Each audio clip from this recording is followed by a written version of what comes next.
Welcome to the Build with Boundaries podcast. My name is Mahnaz, and this podcast is for mums who want to carve out time so that you can work in ways that work for you, your life, your family, and of course your business. Together, we will discover why you are not prioritizing your business and the actions that you can take so you can live an intentional, productive, and fulfilled life without mum guilt. So let's dive in to today's episode. Welcome to this episode on expectations. I mean, wow, this is such a huge topic. I could talk about this all day, but we are going to be focused, and I am not going to take up much of your time because it is so valuable.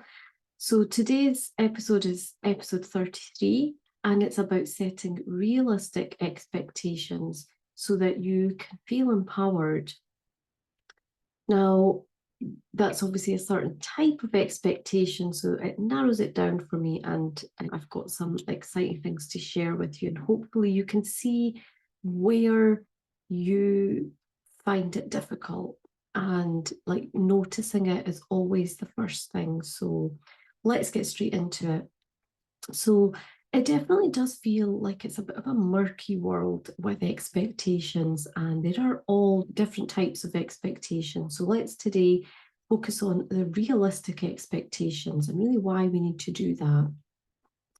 So firstly, what comes up for me is that we want to, as much as possible, avoid comparisonitis. We don't want to be comparing ourselves to anybody else.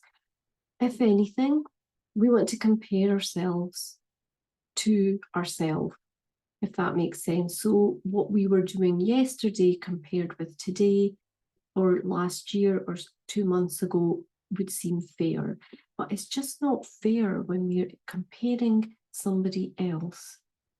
And this is something that certainly creeps up a lot in business because we've got the noisy online world, and social media and things like that don't make it easy for us to not see those things and not be affected by it.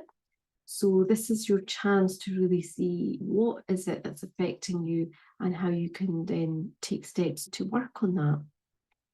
So what happens when we do compare ourselves? Let's just talk about that for a moment. You can fall into almost like a trap and a vicious cycle of overworking. And that can be really addictive in itself because you're constantly looking for something else. And addictive cycles is the best way I can describe that, because once you're in there, you probably don't realize you are addicted to that. But there will be a cycle going on that will keep on not allowing you to be who you're wanting to be as well. And you're going to feel inadequate too.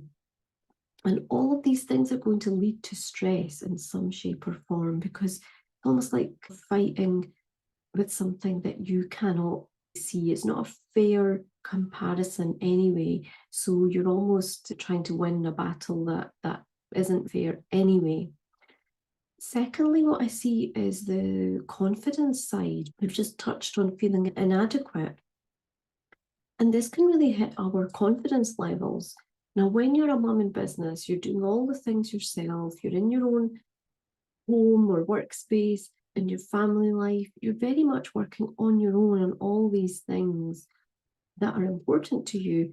But if you don't have realistic expectations, then you're adding more pressure and more burden to your day as well. And confidence is a really big one, because we need to have confidence that we are good enough, and we also have to have belief in our abilities that we might not be seeing today. So almost like having that belief before we need to have it. And comparing ourselves to somebody else just completely just ruins this, and it creates self-doubt, if anything else, and it undermines our confidence. So it makes us double check if we are even where we think we are in terms of our confidence levels, and that's no good for us at all.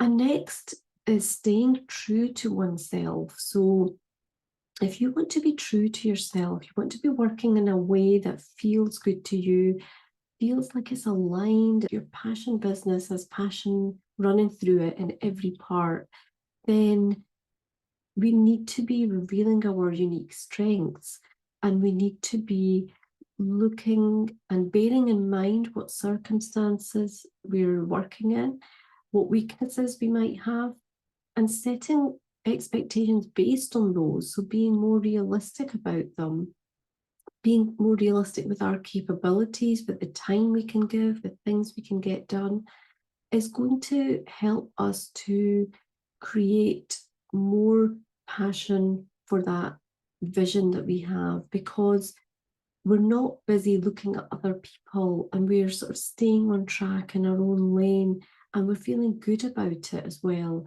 So this can obviously increase our confidence too. It's great to see how they sort of interact with each other again. And another thing that I see quite often is progress. So trying to make progress and then also trying to celebrate it. So if we have realistic expectations, there's a pretty good chance that we are going to make progress, and we will be able to see that we are making progress. And when we then achieve the sort of mini milestones or smaller achievements within that, we should be able to celebrate that, because firstly, we can notice it and see it. And being able to track your progress, to be able to see this, is again vital, because when we see the result, if you like, and the fact that we have got an impact, that is going to be powerful. Because, we are just going to be telling ourselves, even more so, giving ourselves evidence that we can make progress. And that will then feed into the whole cycle again to make more progress, which is what we want, right? And lastly, another sort of important aspect of realistic expectations is improving how we make decisions. Because when we set realistic expectations, we're comparing things like for like, we are being true to ourselves, we're trying to work with, what we are best at, and creating more progress as well, building our confidence too, then all these things are going to improve our decision making, because it's not based on something that we've seen. It's all through our own actions and our beliefs and our confidence, and then actually the progress that we've made too. So all these things in turn are going to help us to be better decision makers. And as a small business owner, as a solopreneur who's managing everything and juggling family life too, the decisions need to be less emotional and more informed and confident decisions. And I think we're in the right place to do that when we are comparing ourselves to ourselves. We're setting realistic expectations, and we're doing all of these things combined together.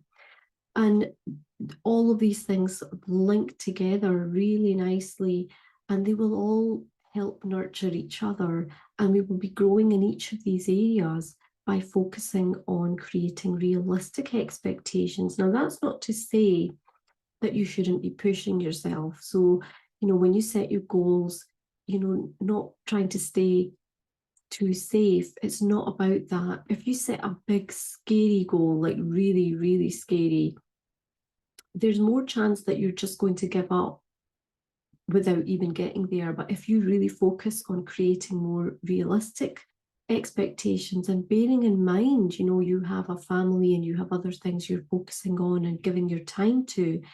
And obviously, we're living in this world where things happen, life happens all the time. So we are not robots that are going to churn out the same productivity and work all of the time, 100% of the time. And being aware of that is going to be helpful to us. So I hope that's been helpful for you. And if you do want to manage everything on your plate and more, then I work with my clients in one-to-one intensives, as well as the Build with Boundaries Academy, which I'm so excited is finally here. This is a space for amazing like-minded mums in business who want to build their business without sacrifice. So if you do want to manage everything that you have, take better control, have more focus, and give yourself the right kind of priorities and progress as well, so that you can be productive in the time you have to work, then I would invite you to check out my free masterclass, which is called Closing the Gap Between What You Want to Do and What Gets Done. And this will give you key foundations that you need to have in your business. So you can take this away. There's also worksheets so that you can do homework, because this masterclass is about 45 minutes. It doesn't take up an awful lot of time, considering the fact it's going to give you so much value and takeaways that you can actually action, because learning for the sake of learning, well, there's no point in that. So you have to be taking some sort of action, and that's how I've designed this. So I'm really excited. If you do want to watch this, then all you need to do is hop over to my website and you'll see the links there and in the description too. So until next time, take care, and I will speak to you soon.